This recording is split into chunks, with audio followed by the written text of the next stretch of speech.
Welcome to Nasdaq Trade Talks. I'm Jill Malandrino, Global Markets Reporter at Nasdaq. Joining me is Phil Mackintosh, Chief Economist at Nasdaq, to discuss headwinds in the market and to get some performance out of value stocks. We need to start to get some good news on vaccines. And Phil, before we get into that value versus growth rotation trade, let's talk about the short-term spending bill and some of the headwinds that we're seeing ahead with consumers and unemployment. Yeah, I mean, we've been talking a lot about the fact that with the stimulus expiring and not being renewed, that probably some of the spending that had come into the system would disappear from the system. And some of the data coming out today on credit card and debit card spending seems to confirm that, especially for discretionary spending. Things like restaurants and apparel have fallen pretty significantly for the people that are unemployed.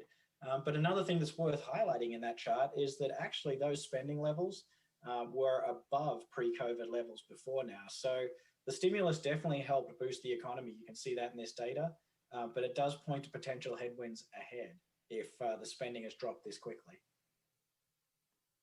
Yeah, and we're also starting to see some stress on the job numbers as well. Yeah, I mean, we're kind of reading more and more about the longer tail in some of the get back to work for different industries, and you're seeing that now in people's expectations of whether they've been furloughed or temporarily unemployed. And there's much more people wondering whether they're ever going to be employed in the same job again. So it's starting to feel a little bit more for those people like classic recession where their jobs have disappeared now. And it's going to be pretty hard to get back into another job in their industry for a while if they're in some of these slow recovery industries. And that means they will stop spending and then those industries will stop supporting other industries. This is where the risk of a longer term recession starts to come in that the Fed's worried about too. And so, of course, we have to talk about vaccine progress. I think the concerns that we're hearing this week as well, the latest headlines is sort of a reversal in guidance with the FDA and CDC. I think that's also weighing a bit as well. And then, of course, as you had pointed out in your note, in order to get some rotation back into value, those older economy stocks, if you will, we have to get some significant progress on a vaccine for sure. Yeah, I mean, this chart's actually from Goldman Sachs analysis looking at which segments of the market outperform when you get optimism on vaccines. And that's kind of interesting because we've seen the Nasdaq 100's outperform the old economy stocks. Growth has outperformed value, probably stretched pretty close to record levels. And you sort of wonder why the growth outperformance is as it is. And what this actually shows is that the value trade is actually a return to work trade. It's a vaccines are going to come through and get us all back to the way we used to be. So kind of interesting to see that's what the data shows, but it helps us understand, to your point, when we see these rotations in different weeks, like we have in the last few weeks, rotation back into old economy stocks. It's people looking at the news on vaccines and realizing that they can be a bit more optimistic than they had been before. Yeah, and certainly. And then, of course, moving along here, looking at bonds, we haven't spoken about fixed income in a while, but you're also looking at some downside risks there as well. Yeah, I mean, just more philosophically, bonds are at such low interest rates right now. And the chart here actually shows, the record low interest rates. So the income that you're earning on bonds is very low. But at the same time, the duration of a big bond portfolio is mostly getting longer or older.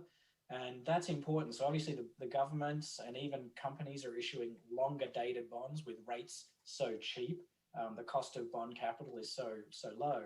But for an investor, when you have long duration bonds, if interest rates start to go up, the value of the bonds go down by more than short duration bonds. And so if we think about where rates are going to go, a lot of the forecasts have rates not going down anymore because we're pretty close to the zero bound. I know Europe has negative rates, but the forecast for American bonds is to gradually recover and sort of go back up over time. So the outlook for someone with a bond portfolio is low income for the foreseeable future and potentially having some performance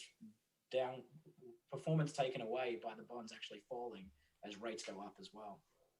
And to wrap up here, let's take a look at the top ETFs from last week, because it's interesting. Over the past couple of weeks, it's either been significantly weighted towards tech or newer economy stocks, ETFs. And then, of course, we had gold and other commodities in there where we saw flows. But this week or last week, it looks like there's a mixture to a number of the trends here.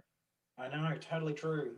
So going back to that sort of value versus growth trade we were talking about, you could kind of see week on, week off, whether it was a vaccine success week where all the old economy stocks were doing pretty well, or if it was a, going and working from home for even longer trade with a whole lot of the online and software stocks doing really well. But the top 25 this week, and what we're looking for is, ETFs with unusually high volume or returns or asset flows.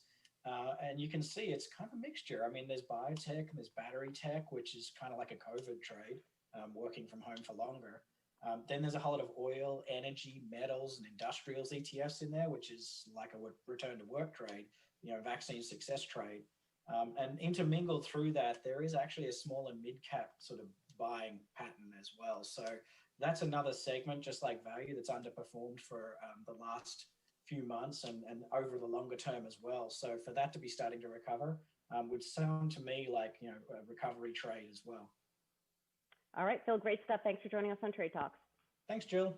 And thanks for joining me. I'm Jill Malandrino, Global Markets Reporter at Nasdaq.